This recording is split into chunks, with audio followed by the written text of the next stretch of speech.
Deepthi Mary Varghese Kochi corporation mayor ആകില്ല. AI ഗ്രൂപ്പുകളും പ്രധാന നേതാക്കളും എതിരായതോടെയാണ് ദീപ്തിയെ തഴഞ്ഞത്. മേയർ പദവി VK മിനിമോളും ഷൈനി മാത്യുവും 2.5 വർഷം വീതം പങ്കിടാനാണ് ധാരണ. ജില്ലയിലെ പ്രധാന നേതാക്കളും ഗ്രൂപ്പുകളും ദീപ്തി മേരി വർഗീസിനെതിരെ ഒന്നിച്ചു. മേയർ സാധ്യതാ പട്ടികയിലെ ഉയർന്ന സംഘടനാ പദവി വഹിക്കുന്നത് KPCC ജനറൽ സെക്രട്ടറിയായ ദീപ്തി. മേയർ പദവിയിലേക്ക് പ്രഥമ പരിഗണന ദീപ്തിക്ക് ലഭിക്കുമെന്നായിരുന്നു കരുതപ്പെട്ടത്.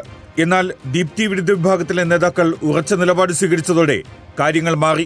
പാർലമെന്ററി പാർട്ടി വിളിച്ച് പിന്തുണ പരിശോധിക്കാനുള്ള തീരുമാനം ദീപ്തിയുടെ സാധ്യതയെ പൂർണ്ണമായും അടച്ചു. 22 കൗൺസിലർമാർ പിന്തുണച്ചത് ഷൈനി മാത്യുവിനെ. VK മിനിമോൾക്ക് 17 പേരുടെ പിന്തുണ ലഭിച്ചു. ദീപ്തിക്കൊപ്പം നിന്നത് 3 പേർ മാത്രം. 2 പേർ ദീപ്തിക്കും ഷൈനിക്കുമായി മേയർ പദവി പങ്കിടണമെന്ന് നിലപാടെടുത്തു. ഏറ്റവും കൂടുതൽ പേർ തുണച്ചത് ഷൈനി മാത്യുവിനെങ്കിലും VK മിനിമോൾക്ക് ആദ്യ ടൈം നൽകാൻ ധാരണ. തീർച്ചയായും വലിയ ഭൂരിപക്ഷം എന്ന് പറയുമ്പോൾ വലിയ ഉത്തരവാദിത്തമാണ് ഞങ്ങൾക്ക് എല്ലാവർക്കും ഉള്ളത്. ഒരു നല്ല ഭരണം, കൊച്ചിയിലെ ജനങ്ങൾ ആഗ്രഹിക്കുന്ന ഭരണം കാഴ്ചവെക്കണമെന്നാണ് ആഗ്രഹിക്കുന്നത്. പ്രധാന നേതാക്കളുടെ നിലപാട് പ്രതിപക്ഷ നേതാവ് VD സതീശനും ശരിവെച്ചു. KPCC സർക്കുലർ അട്ടിമറിച്ച തീരുമാനമെന്നാണ് ദീപ്തി അനുകൂലികളുടെ നിലപാട്. പാർലമെന്ററി പാർട്ടിയിലെ പിന്തുണ മാത്രം പരിഗണിച്ചാണെങ്കിൽ ടൈം വ്യവസ്ഥയില്ലാതെ ഷൈനി മാത്യുവിനെ പരിഗണിക്കേണ്ടതല്ലേ എന്നും ഇവരുടെ ചോദ്യം.